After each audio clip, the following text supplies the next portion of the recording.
শিক্ষিত বেকারদের প্রায় সবারই অভিযোগ একের পর এক চাকরির দরখাস্ত দিয়েও তারা সাক্ষাৎকারের ডাক পান না। এই অভিযোগের জবাবে চাকরিদাতারা বলছেন বাছাই প্রক্রিয়াতেই বাদ পড়ে বেশিরভাগ আবেদনপত্র।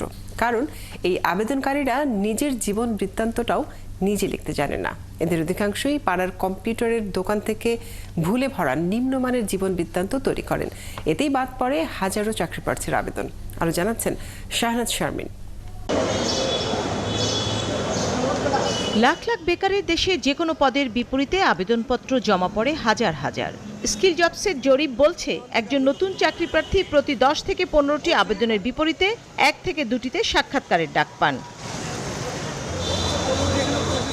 চাকরি বাজারে ঘোরা তরুণরা বলছেন পড়াশোনার সময় তাদের চাকরি সংক্রান্ত কিছুই শেখানো হয় না। আমি এই পর্যন্ত প্রায় 70+ সিভি জমা দিয়েছি, মাত্র 3টায়। আমারই আপনার সাথে কথা